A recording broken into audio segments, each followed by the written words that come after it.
Olá, bem-vindos a mais uma videoaula do método Foco e Ação. Como nós já comentamos, o método Foco e Ação se propõe a construir um modelo metodológico para um processo de mudança de vida. Parece complicado esse negócio, né, de processo de mudança de vida, mas nós entendemos que a mudança de vida, seja de que aspecto ela seja, é sempre um processo. Quando você se propõe a uma mudança de vida, a uma mudança na sua saúde, a uma mudança na sua área intelectual, a uma mudança na área financeira, profissional, o que nós chamamos de mudança é um processo, é um método de transformação de vida onde não termina, digamos assim. Ele começa e a partir daí passa a ser o seu modelo de vida desse ponto em diante. Talvez por isso seja tão difícil, muitas vezes, um processo de mudança, porque você já está em um modo de vida, um modo operacional há 20, 30 anos, 40 anos, então mudar um método de vida, às vezes é muito desafiador. Né? Por quê? Porque isso tudo está instalado mentalmente, isso está instalado neurologicamente na sua cabeça. A maneira como você vive está instalada, você já tem um processo, um modelo mental de vida. Então, quando alguém se propõe a mudança, é sempre muito desafiador iniciar e é muito mais desafiador manter o processo de mudança. Então, às vezes, até no primeiro momento, iniciei o processo de mudança. Nos primeiros dias, primeiras semanas, às vezes até na força de vontade você vai, mas passa 2, 3, 4 semanas e aquela mudança já vai por água abaixo. E você já deve ter visto muita gente que fumava e de repente falou, vou parar de fumar, e para de fumar um dia, 2, uma semana, 2, daqui a pouco está fumando de novo. Você deve ter visto pessoas, né, que já começaram a dieta porque queriam emagrecer e começaram a dieta uma semana, 2, daqui a pouco afundou de novo a dieta. Pessoas que começaram a academia, musculação, malhar, agora eu vou mudar e começa no gás, na pilha e passa uma semana, 2, 3, um mês e volta a ser o que era antes. Será que isso já aconteceu com você alguma vez? De tentar mudar e a mudança foi por água abaixo depois de um tempo? Agora, por que às vezes a mudança não acontece? Né? O que acontece do ponto de vista neurológico que impede a mudança do ser humano? Eu vou te apresentar nessa videoaula um modelo teórico que vai te ajudar a entender por que muitas vezes os processos de mudança não funcionam. E a partir do entendimento desse modelo, você vai ver que você vai ter mais condições racionais, condições emocionais para de fato começar um processo de mudança. Eu vou te explicar por que algumas mudanças dão certo e por que algumas mudanças muitas vezes não dão certo também. Eu vou trazer para você um modelo teórico de um cientista americano chamado Robert Dilts, que ele nos ensina a conhecer os níveis de aprendizagem. Existe um entendimento hoje no mundo da neurociência de que para que você mude algo, é preciso que você aprenda algo novo. Esse é um conceito interessante que relaciona aprendizagem com mudança. Ou seja, se eu quero mudar algo na minha vida, então eu preciso aprender algo novo. Porque com os meus conhecimentos que eu tenho até hoje, dificilmente eu vou conseguir implementar uma mudança de vida de fato, permanente, estruturada, nova. Se eu tenho na minha cabeça um conjunto de conhecimentos que me trouxe até aqui e eu quero uma mudança de vida, então eu preciso instalar um conjunto de conhecimentos novos. Isso faz todo sentido. Então a gente vai, a partir daqui, trabalhar novos conhecimentos de neurociência para que você, a partir daí, estruture um processo de mudança. Eu quero te falar agora dos níveis neurológicos de aprendizagem. Olha que modelo interessante e que vai te ajudar a entender como é que esses processos de mudança funcionam. Dá uma olhada. Eu quero te mostrar agora o modelo dos níveis neurológicos de aprendizagem. Esse modelo teórico para entender o movimento de mudanças nas pessoas foi proposto por um neurocientista americano, um psiquiatra chamado Robert Dilts. Esse aqui é o livro dele, o livro Crenças. Crenças, Caminhos para a Saúde e Bem-Estar. Esse é um dos livros do professor Robert Dilts, e o professor Dilts é um dos grandes estudiosos mundiais sobre neurociência, sobre programação neurolinguística. E o professor Dilts criou um modelo para nos ajudar a entender melhor como funcionam os processos de aprendizagem dentro da nossa cabeça. Olha que modelo interessante. E talvez com o entendimento desse modelo você comece a compreender melhor o que é necessário para que uma mudança aconteça. Essa pirâmide traz um desenho dos níveis neurológicos de aprendizagem. Esse é o modelo teórico do professor Robert Dilts. E segundo o professor Dilts, ele diz o seguinte, que a nossa aprendizagem, o nosso modelo de aprendizagem psicológico, ele está estruturado em níveis de aprendizagem ou níveis de compreensão. É como se tudo que nós aprendêssemos tivesse guardados, armazenados em gavetas na nossa cabeça, no nosso nível neurológico. Neurologicamente é como se tivéssemos gavetas onde nós guardamos informações. Então aqui, ó, 6 gavetas ou 6 níveis neurológicos, onde tudo que eu aprendo está guardado nessas gavetas. E a proposta do professor Dildes, né, o modelo dele diz o seguinte, que para que uma aprendizagem aconteça dentro de nós, para que uma mudança aconteça dentro de nós, é preciso que nós trabalhemos os níveis neurológicos mais elevados de aprendizagem. Então eu preciso aprender em níveis neurológicos mais elevados para que a mudança também aconteça em níveis mais elevados. Quando a minha aprendizagem é rasa, a minha mudança também é rasa. Lembra da história da pessoa que começou a mudança e já terminou e já acabou? Olha só o exemplo desse nível de aprendizagem. Ele diz o seguinte, que os níveis neurológicos de aprendizagem eles vão de níveis mais elementares a níveis mais elevados. Segundo o modelo dele, o nível de aprendizagem mais básico é o nível de ambiente. Como é que funciona o nível de aprendizagem de ambiente? Imagina um indivíduo, uma pessoa que não se sente bem na sua cidade, está triste, chateado e fala assim, eu vou mudar de cidade porque na nova cidade eu vou ter uma vida melhor, né? Já viu o caso desse tipo, né? O indivíduo mora em Goiânia e fala, as coisas não estão bem para mim aqui, não estou satisfeito, vou mudar para Belo Horizonte. E aí ele muda para Belo Horizonte na perspectiva que em outra cidade vai dar uma mudança de cenário de vida e ele vai ser mais feliz lá. E o indivíduo muda de cidade e ele muda de ambiente, olha que interessante. Ele muda de ambiente e fala, puxa, agora a minha vida mudou, agora eu mudei porque eu estou na cidade nova. E o que acontece muitas vezes é que na primeira semana na cidade nova, primeira semana, os primeiros 15 dias, primeiro mês ele está satisfeito, e aí passa 2, 3 meses e esse indivíduo se vê no mesmo estado mental que ele estava na cidade anterior. As mesmas tristezas, as mesmas amarguras, as mesmas preocupações, porque ele mudou de cidade, mudou de ambiente, mas internamente ele é a mesma pessoa. Então aquela mudança que no primeiro momento ele experimentou, começa a não acontecer mais. O professor Dildes que diz que o ambiente gera mudança de fato. O ambiente ele tem o poder de gerar mudança através da aprendizagem de ambiente. Mas essa mudança é rasa, o nível é raso. Então o indivíduo daqui a pouco volta a ser o que era antes. Eu tenho filhos adolescentes em casa e aqui em casa minha esposa às vezes orienta as crianças, olha, eu quero o quarto de vocês mais arrumado, a casa arrumada, e minha esposa arruma o quarto das crianças e mostra para as crianças depois, fala, olha, agora o quarto está arrumado, quero que vocês mudem aquela bagunça e vamos manter a casa arrumada. E no primeiro momento, essa mudança de ambiente tem efeito. No primeiro momento onde as crianças pegam o quarto arrumado, elas mantêm o quarto arrumado no primeiro dia, segundo dia, terceiro, mas daqui a pouco volta a bagunça que estava antes. Por que elas não mudaram? Porque esse nível de aprendizagem é raso, o nível de ambiente é raso. É muito comum as pessoas, às vezes, no ambiente de negócio, na empresa, fazer um upgrade, uma atualização no layout da empresa, pinta as paredes, troca equipamento, e aí junta os funcionários e fala, a gente deu uma melhorada no ambiente, agora novos comportamentos, hein? Tudo vai ser melhor, e aquele novo comportamento, todo mundo feliz, aquilo dura só uma semana, um mês, daqui a pouco volta todo mundo ao comportamento antigo. Por quê? Porque mudou o ambiente, a mudança de ambiente causa mudança no ser humano, mas é uma mudança ainda rasa, uma mudança que não se fundamenta, ela não se consolida a longo prazo. Você já deve ter visto aquele programa do Luciano Huck, né, o Caldeirão do Huck.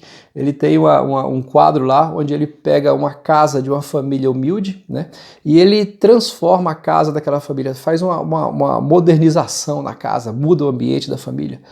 E é interessante aquele quadro que a família, às vezes, se você vê a casa no estado original, a casa bagunçada, a casa muito humilde, muito suja, e ele faz uma atualização, moderniza a casa. Quando a família chega, né, e a família fica surpresa, feliz com a casa nova, toda moderna, toda bonita, e às vezes a família fala assim, nossa, da agora para frente é vida nova, agora a vida mudou, vida nova, tudo vai ser melhor, e a família fica feliz, e nos primeiros meses está todo mundo bem na vida nova, né? E interessante que recentemente o apresentador visitou algumas casas que ele tinha feito a mudança, a transformação há 1 ano atrás, 2 anos atrás, e para surpresa deles, muitas das casas estavam bagunçadas como eram antigamente, como eram antes da reforma. E ele falou, poxa, vocês tiveram a casa nova aí, e a casa, o que aconteceu? Né? A casa voltou a ser o que era antes, voltou. O padrão de comportamento antigo voltou, porque o nível de ambiente não caracteriza uma mudança de fato, uma mudança mais consolidada a longo prazo. Então, quando eu mudo o ambiente, no primeiro momento eu mudo como pessoa, o ambiente mudou, estou mais feliz, mais animado, mas daqui a pouco a mudança cai, não sustenta e eu volto a ser o que era antes. Então, para que uma mudança de vida aconteça, eu preciso subir o nível neurológico. O nível neurológico mais elevado do que ambiente é o nível de comportamento. Quando eu mudo os meus comportamentos, a tendência é que eu tenha uma mudança mais estruturada, mais sólida do que o nível de ambiente. Um exemplo disso é quando eu passo a fazer caminhada todo dia, 6 horas da manhã. Um comportamento que eu não tinha antes, agora estou com um comportamento novo. Eu vou caminhar todo dia, 6 horas da manhã, porque isso vai me ajudar no meu processo de mudança, vou emagrecer e tal. Você já deve ter visto gente fazer isso, ou talvez você já tenha feito isso também. Mudou um comportamento. Essa mudança de comportamento é mais forte que de ambiente. Quando eu mudo o comportamento, eu tendo a ter a tendência é que essa mudança seja mais estruturada. O meu comportamento novo agora é o seguinte, eu vou comer só salada, vou comer só fruta, verdura, né? E muitas vezes você começa uma mudança de comportamento, com foco na mudança de vida, e daqui a pouco, às vezes daqui a um mês, 2, você já não está fazendo mais caminhada, não está comendo mais somente fruta, e você voltou ao padrão anterior. E por que isso acontece? Porque a mudança de comportamento ela gera uma mudança no indivíduo, mas ela também não é de tão alta intensidade assim. Dificilmente a pessoa com mudança de comportamento ela consegue de fato mudar a longo prazo. Isso vai depender muito da força de vontade individual, das motivações internas, mas via de regra, esse padrão de mudança, esse instrumento de comportamento para mudança, ele ainda não é um nível neurológico muito elevado. Então, às vezes, a pessoa começa um comportamento novo, daqui a um mês, 2, para. Começa a fazer academia, daqui a um mês, para, porque mudou o comportamento. Então, se eu quero a mudança mais estruturada da minha vida, eu preciso trabalhar em níveis mais elevados. Olha só o nível de capacidades, esse já é o nível neurológico mais elevado. Né? A pessoa que aprende capacidades novas, né? Ela não sabia fazer algo e aprendeu algo novo, tem uma capacidade nova. Essa pessoa tem uma capacidade, uma possibilidade de mudança mais estruturada. Aqui a força de mudança interna já é maior, porque ele tem uma capacidade nova. O exemplo disso, o indivíduo que está sem trabalho, desanimado, aí ele entra num curso do Senai ou um curso do SESI e lá no Senai ele aprende uma habilidade nova, ele aprende uma capacidade de ser mecânico automotivo. Aí depois de 6 meses ele é um mecânico automotivo, olha só, ele aprendeu, ele não era mecânico automotivo, mas aprendeu uma capacidade nova, agora ele é mecânico automotivo. Então ele consegue agora procurar emprego em mecânicas automotivas, começa a ganhar dinheiro fazendo manutenção de automóveis. A capacidade nova dá a ele novos comportamentos. Agora que ele é um técnico em mecânico automotivo, ele tem um comportamento de buscar emprego em mecânicas automotivas, empreender o seu próprio negócio, e aí ele muda o ambiente de trabalho dele, ele muda o ambiente de vida. Se antes ele ficava em casa porque não sabia fazer nada, agora ele tem uma capacidade nova, uma habilidade nova, isso dá um comportamento novo e o ambiente dele é outro. Agora vai procurar emprego, montar o próprio negócio. Interessante que o nível neurológico mais elevado, quando ele é transformado, ele transforma os de baixo. Uma capacidade nova, dá um comportamento novo e muda o ambiente. Minhas filhas adolescentes, de repente, poucos meses atrás, aprenderam a fazer bolo. Elas não sabiam fazer bolo. Elas ficavam esperando a minha esposa, chegar com o lanche para elas à tarde. E eles aprenderam a fazer bolo. Olha que interessante. Capacidade nova. Com a capacidade nova mudou o comportamento. Agora elas não ficam só esperando o pai e a mãe chegar com o lanche. Agora elas vão na cozinha, elas fazem o bolo, pega a batedeira, faz a massa, põe passar, porque elas aprenderam uma capacidade nova. Capacidade muda comportamento. E o comportamento muda ambiente. Então minhas filhas que ficavam esperando o lanche, agora elas têm uma capacidade nova, faz o bolo, elas vão para a cozinha, faz o bolo, assa o bolo, e o ambiente da cozinha para elas já é outro ambiente. Ela já consegue operar naquele ambiente novo. Percebe como é interessante isso? Níveis neurológicos mais elevados estruturam uma mudança mais forte. As minhas filhas que não faziam o lanche, agora elas fazem o próprio lanche. Olha só, mudança, elas mudaram. Mudaram de um padrão anterior para um padrão novo. Essa mudança é mais estruturada, porque mudou as capacidades, comportamentos e ambiente. Olha como isso vai estruturando mudanças mais fortes. Então, se eu quero uma mudança mais forte na minha vida, não basta só mudar ambiente. Tenho que mudar os meus comportamentos. Mas mais forte do que mudar os comportamentos são mudar as minhas capacidades de fazer algo, as minhas habilidades. Quando eu aprendo habilidades novas, mudo comportamentos e ambientes. Agora, se eu quero de fato uma mudança muito mais forte, muito mais estruturada na minha vida, eu preciso partir para aprendizagens em níveis mais elevados. E o nível mais elevado que capacidade é o nível neurológico de crenças. Aí, gente, começa a entrar no conteúdo mais forte da neurociência. Quando eu mudo crenças, quando eu tenho a capacidade de modificar as minhas crenças, eu tenho a maior capacidade de mudança. A mudança na minha vida passa a ser de fato muito mais estruturada. E é por isso que nos processos de coaching se trabalha muito com modificações de crenças. Você já deve ter ouvido falar sobre isso, crenças limitantes, crenças potencializadoras. Ah, aquela pessoa não muda porque ela tem crenças ruins, crenças que limitam. É verdade, né? E você pega pessoas às vezes que estão fazendo caminhada, né? Pessoas que estão acima do peso, aí você vê o seu amigo lá acima do peso fazendo caminhada, e às vezes você fala, poxa cara, você tá fazendo caminhada, aí o gordinho fala assim, eu tô fazendo, mas eu sou gordinho, cara, e é difícil para mim fazer caminhada. Olha só, eu sou gordinho e eu acho difícil, eu acho ruim. Ele está falando das crenças dele. Ele crê que ele é gordinho, ele crê que fazer caminhada é difícil, é ruim, não é prazeroso. Essa crença limita a caminhada dele. Essa crença limita o processo de mudança. E aí, quando a crença não está adequada, não está alinhada com o seu processo de mudança, muito possivelmente a sua mudança de vida vai por água abaixo. Você não consegue mudar. E aí você não muda porque as suas crenças não estão alinhadas com o processo de vida, né, com o processo de mudança.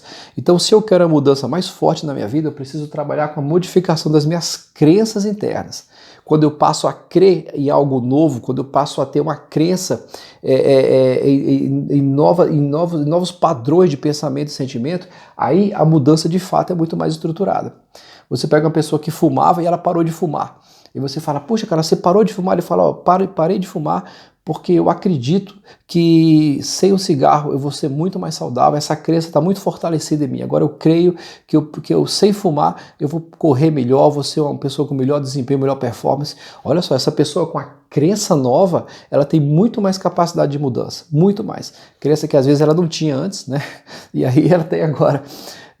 Tem um conhecido meu que não para de fumar, ele é fumante, ele fala assim, fumar não faz mal, até queria parar de fumar, Roberto, mas isso aqui nunca me fez mal, já fuma há tantos anos, tá tranquilo, né? Olha só a crença dele, ele tem a crença que o cigarro não faz mal para ele, ele tem a crença que para ele não faz mal porque o pai dele fumou, o vô dele fumou, e fumaram a vida inteira, e morreram por outros motivos, segundo ele, então ele tem uma crença que limita a mudança dele, a mudança que pode fazer ele parar de fumar. Ele até tem vontade de parar de fumar. Não, eu tenho vontade, mas isso aqui não me faz mal. Olha, ele tem uma crença limitante, uma crença que limita ele a mudança. Percebe isso? O indivíduo que come muito, né? Quando ele estabelece uma crença que ele precisa, se ele comer menos vai ser mais saudável, olha só, essa crença nova, mas se eu comendo menos eu serei mais saudável. Se o indivíduo que come muito, se ele instalar essa crença, se ele mudar esse padrão de crença para uma crença de comer é bom demais, para uma crença de não, se eu comer menos, né, comendo menos eu serei mais saudável. A crença nova possibilita a mudança. Então, se você quer de fato mudar algo na sua vida, precisa mudar isso aqui, ó, crença. Quando você muda a crença, aí você tem maior capacidade de mudança. Eu sempre fui acima do peso, sempre fui uma criança gordinha, sempre fui um adolescente gordinho. E recentemente, cerca de uns 6, 8 meses atrás, eu comecei a reinstalar uma crença, né? Eu comecei a andar de bicicleta, pedalar para emagrecer. Já de hoje, do meu corpo hoje, de quando eu comecei esse processo, já foram 9 quilos a menos que eu já baixei, né? E estou no processo, eu estou na caminhada, não estou pronto ainda, mas estou no processo, eu estou no processo de aprendizagem, um processo de mudança. Eu também vivo um processo de mudança de crenças também. Hoje eu tenho maior consciência disso. E isso é inteligência emocional, né? É o meu método foco e ação interno funcionando. Hoje eu estabeleci a crença que eu sou atleta, que eu sou ciclista. Olha que interessante, né? Eu sou atleta, eu sou ciclista, eu preciso pedalar para me manter mais saudável. Pedalar é muito bom. Acordar 5 horas da manhã domingo para fazer o pedal é fantástico, é incrível. Olha só, estou falando para vocês crenças novas, crenças que eu estou instalando na minha cabeça. E aqui no método Foco e Ação, eu vou te ensinar uma metodologia para transformar suas crenças internas. Você pode transformar suas crenças. Vamos falar sobre isso nos próximos videoaulas sobre crenças. Então, se eu quero uma mudança de vida mais forte, preciso trabalhar crenças novas. E aqui você começa a ver por que algumas pessoas mudam, outras não mudam. Porque tem gente querendo mudar em níveis fracos. Então a pessoa muda, começa a mudança e volta a ser o que era antes. Então, se eu quero mudança mais estruturada na minha vida, mudança mais consistente, preciso trabalhar em níveis mais elevados. E aí, olha só, existem níveis neurológicos mais elevados ainda. O nível de identidade é um nível neurológico muito alto, muito elevado. A identidade do indivíduo está relacionada ao que ele crê sobre ele mesmo. É quem eu acredito que eu sou. Isso é a minha identidade. Eu trabalhei alguns meses aqui numa instituição de recuperação de jovens drogados, né, jovens vítimas de drogas. E é interessante como lá na instituição os garotos drogados chegam para recuperação, né? E quando eles chegam, eles falam assim: eu sou um maconheiro, eu sou um drogado, eu sou um cheirador de cola. Essa frase "eu sou" expressa a identidade. Então, daqui para frente, quando você ouvir alguém falar, eu sou assim, esse eu sou, gente, isso expressa fortemente a identidade, quem ele se vê, como é que ele se vê, como é que ele é. Então ele fala, eu sou um drogado, eu sou um maconheiro. E lá na instituição de apoio a esses drogados, chama-se Fazenda Esperança, aqui no distrito de Lajeado, no Tocantins. Na Fazenda Esperança eles recebem esses jovens e eles cuidam desses jovens, né? Eles têm lá um trabalho no primeiro momento eles fazem uma retirada de todas as drogas do garoto, né? Ele faz um distanciamento total das drogas, tira toda a droga do garoto quando ele chega na fazenda lá. Então ele entra no processo de abstinência total das drogas e ele muda a rotina. Ele começa a acordar às 5 horas da manhã para cuidar da horta da fazenda, para cuidar da ordenha da fazenda, da limpeza da fazenda. Depois tem um momento de oração, porque lá eles têm uma pegada religiosa, né? As crianças fazem a transformação através de uma filosofia religiosa nova, de uma filosofia cristã nova. Então é interessante que eles entram numa rotina nova, atividades o dia inteiro, oração, tal, abstinência de droga. Depois de 2 meses, 1 mês, 2 meses, quando você conversa com os jovens, aí ele já se diz assim, você encontra os garotos, é incrível. Ele fala assim, olha, agora eu estou melhor e eu sei que eu sou um filho de Deus, eu sou um abençoado, né? Olha que interessante, no começo, eu sou um drogado, eu sou um maconheiro. 2 meses depois, eu sou um abençoado, eu sou um filho de Deus. Muda a identidade. Olha como isso é forte, né? Olha o nível de mudança do indivíduo. Quando ele muda a identidade, eu sou um filho de Deus, eu sou um abençoado, a identidade muda as crenças, ele começa a acreditar em coisas novas, ele começa a acreditar que é possível ter uma vida feliz, ele começa a acreditar que ele pode ser reintegrado à sociedade, crenças novas, crenças que ele não tinha. Antes ele acreditava que ele não valia nada, que ele não tinha valor nenhum para a vida. E a crença nova dá capacidades novas para ele começa a aprender coisas novas. Lá na fazenda ele começa a aprender panificação, ele aprende como fazer doce, como fazer artesanato, ele tem capacidades novas. Com as novas capacidades, ele muda os comportamentos, ele passa a ser uma pessoa mais sociável, aquele hábito de droga ele não tem mais, o comportamento é novo, os ambientes que ele anda são novos, não vai mais para aquelas praças, para aquelas encontros onde tinha uma garotada só fazendo arruaça, cheirando droga, não, ele vai para ambientes novos, vai para a igreja, vai trabalhar. Então percebe, o nível neurológico modificado em maior intensidade, no nível mais elevado, ele muda, o nível mais alto muda de baixo, né? O nível mais alto muda os níveis mais baixos. Quando eu mudo identidade, mudo crenças, mudo capacidades, mudo comportamentos. Quando eu mudo minhas crenças, mudo as capacidades, mudo os comportamentos, mudo o ambiente. Olha como é interessante isso. E existe um nível super elevado, que é o nível espiritual. A pessoa que muda espiritualmente, muda tudo. Você deve conhecer alguém assim, que de repente era uma pessoa muito largada, muito à toa, muito brincalhona, de repente essa pessoa se converte a uma espiritualidade, uma religião, uma linha espiritual, e quando você encontra a pessoa, ela é outra pessoa. E você toma até um susto, fala, cara, é você mesmo? Tá tão diferente. Aí o cara muda espiritualmente, muda identidade, muda tudo. Um indivíduo católico, um indivíduo cristão que se torna muçulmano, olha só, muda espiritual, muda tudo, muda identidade, muda crença, muda capacidade, muda tudo. Né? É curioso que você vê às vezes pessoas que falam, poxa, mas esse cara, não é possível que esse cara mudou, ele era aquele cara assim tão problemático e agora está às vezes numa igreja cristã, né? Ele se converte, né? Tá convertido. É verdade, é real.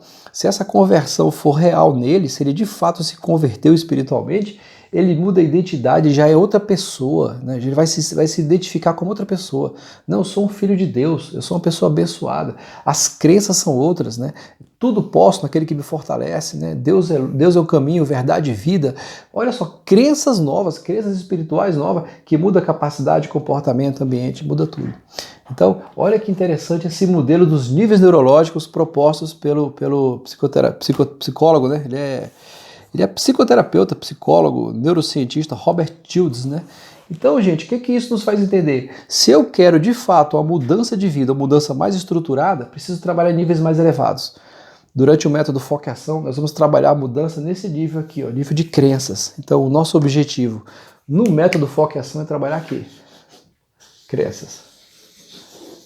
Eu vou te mostrar no método Foco e Ação um modelo de reconfiguração de crenças, porque quando eu mudo crenças, aí de fato eu tenho a maior capacidade de mudança de vida. Olha, o nível neurológico é muito elevado. Mudou crenças, eu mudo tudo. E nessas crenças nós vamos trabalhar muito forte crenças de identidade. E você vai perceber que crenças de identidade novas, crenças mais elevadas de identidade, vão te dar muito maior capacidade de mudança. E é real, isso de fato funciona. E você vai ver que uma vez que eu tenho novas crenças, eu tenho capacidade de mudar tudo, tudo, tudo, tudo. Então essa capacidade existe. Vamos trabalhar nos níveis das crenças. E agora você vê por que algumas pessoas não mudam, né? Algumas pessoas começam a mudança e logo termina. Tem gente que começa a caminhar e logo para. Começou a caminhar, comportamento, ambiente. Por que de repente abandona a mudança não sustenta? Porque o nível neurológico é baixo, é fraco. Né? Então a pessoa começa daqui a pouco, tá fazendo caminhada? Comecei a fazer caminhada, fiz uma semana, duas, aí parei. Né? Mudou um comportamento, isso aqui é fraco. Isso aqui só dá certo, a mudança só acontece de fato aqui nesses níveis se o indivíduo tiver uma força de vontade muito forte, uma força de vontade muito grande. Mas essa mudança ela é mais difícil, ela é penosa, ela é dura, é árdua, né? Mas tem gente que muda, né? Só com força de vontade. Agora, se eu entendo esse processo de forma deliberada, usando a minha inteligência emocional, eu vou trabalhar em níveis mais elevados, vou reconfigurar as minhas crenças e aí eu possibilito a mim mesmo uma capacidade de mudança muito maior. Isso é usar a inteligência emocional para mudança. E isso aqui você vai ver aqui no método Foco e Ação, tá bom? Vamos lá para as próximas videoaulas, que nós vamos falar sobre esses processos de crença, como mudar a crença para uma mudança de fato estruturada, perene, de longo prazo na sua vida.